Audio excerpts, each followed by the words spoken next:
Hello and welcome to my workshop. Today I'm going to be using some pipe clamps for the first time.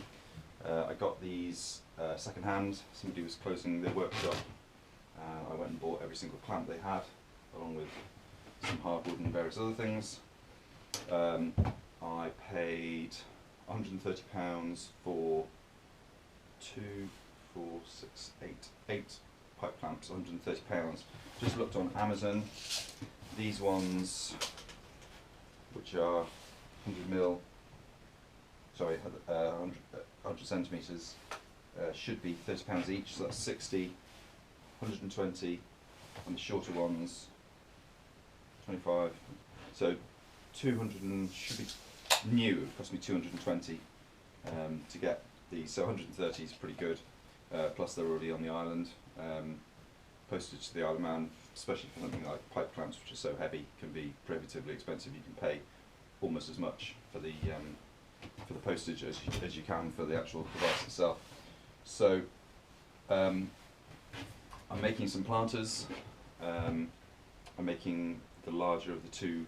I make a small planter about so big, and then a larger one. I'm making the larger one. I have busted apart a pallet using my new pallet buster tool that I've done a video on, which I'll put a link to, which is awesome. So I've been able to take the full lengths of the pallet wood out without having to cut them, and then just knock the nails out. And in fact, the design that I have put together for my pallets, these will actually be covered anyway, as indeed will those, so that there won't even be any pallet holes on show. I've put them through my Makita planer and thicknesser to just basically take the surface, the rough surface off that you usually get on a pallet.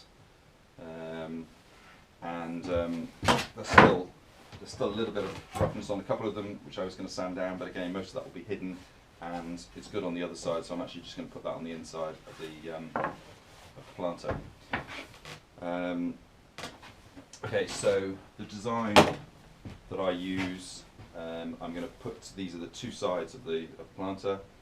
I want them to be 30 centimetres high, so I've picked out 6 pieces of wood which will give me matching sides. So I've set my pipe clamps to, even though I'm gluing 2 lots of 30 centimetres, I'm actually going to do it in one 60 centimetre run on the pipe clamp and just not put glue in the middle. I'll show you what I mean. So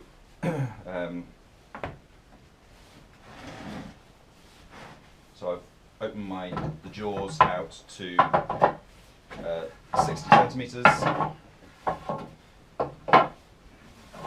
just so that it's approximately right. And then I'm going to put glue between those two, and those two, so I'll effectively get 2 sides of the planter, from one glue up. So I don't know if the camera is quite picking it up.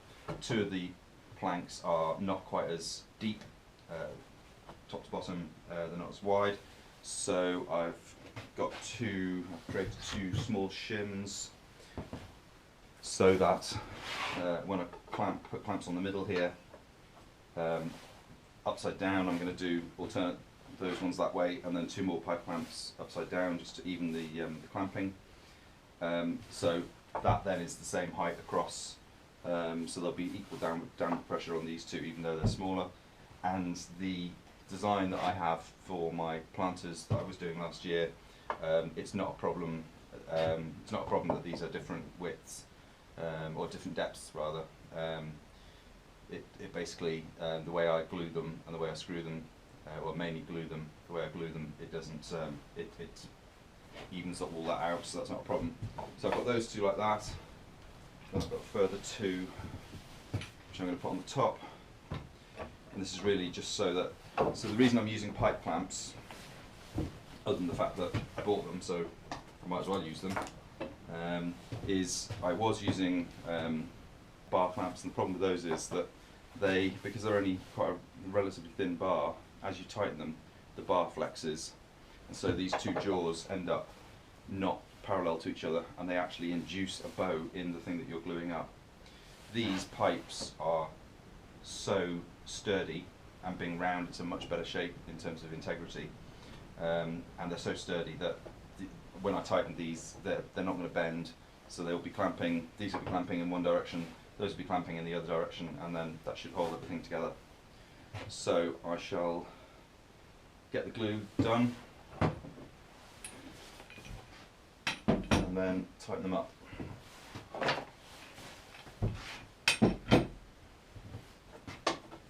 So I'm using EvoStick exterior glue, supposedly water resistant, designed for outdoor jobs. All I would say is, what I found last year, this is fine for this part because these parts are not going to be sitting, they're not going to have water sitting on them. When I do the bits around the top that will potentially have water sitting on them, and also the bits underneath where the water will be pouring through them when you water them,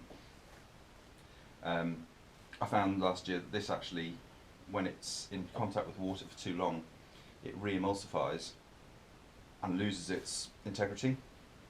So it's not really suitable for that. So I'm going to try some other glues that I've had recommended to me for that particular part. But for these parts, the water would be running straight past them because they're the sides. And I use a glue bot, just because these I find you have to squeeze quite hard to actually get the glue out of that. These you can cut whatever size you want on the end there, and they're really easy to dispense the glue. So I'm going to put glue on those two.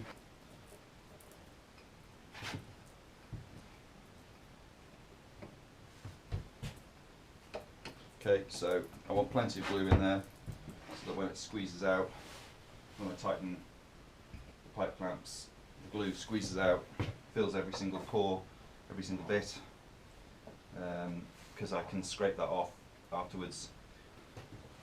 So that's a new one on me. I am mostly making these during the spring and summer. Well, last year I was making them in the spring and summer, and the temperature in this workshop was probably closer to 15 to 20 degrees centigrade, so it is a bit different.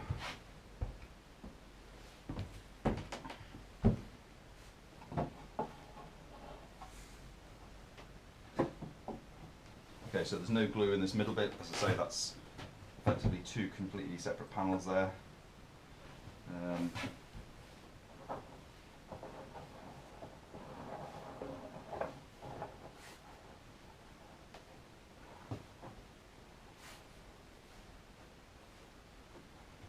Just make sure that because this is a garden planter, it's not like the other glue ups that I was doing in time for Christmas, where things like cheese boards and clock faces and stuff like that, which had to be an almost perfect flush fit, and if it wasn't, that was an awful lot of sanding and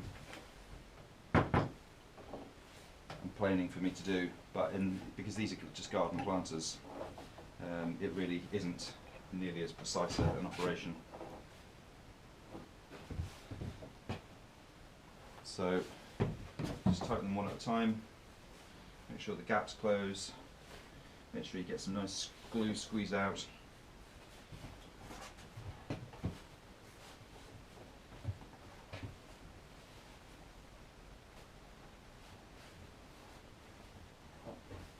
Doesn't need to be overly tightened. You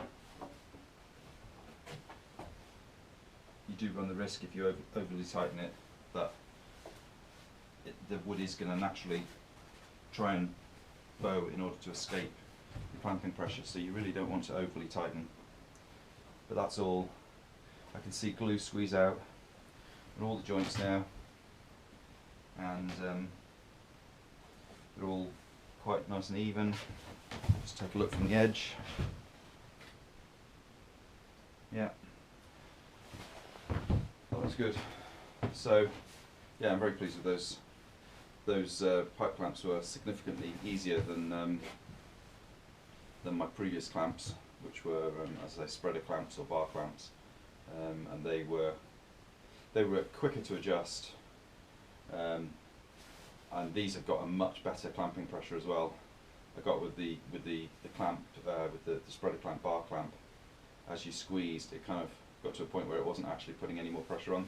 These, because it's a screw thread, every single minute part of the turn that you do, you can definitely be sure you're applying more pressure. As I say, you don't want to apply too much. In an ideal world, I'd have these alternately, so I'd have from the bottom, from the top, from the bottom, from the top. It just made it easier for me to have these two far ones on the bottom so that I could lay the planks evenly on them. And as I say, being a garden planter, it really doesn't matter if there's a slight variance in the alignment. So I'll be chopping off the edges here anyway, just to make these straight. Yeah, so I'm really pleased with those. That's made my gluing up for the big glue ups for my planters significantly easier. I might even be tempted next time I'm in the UK to get some more bar clamps actually.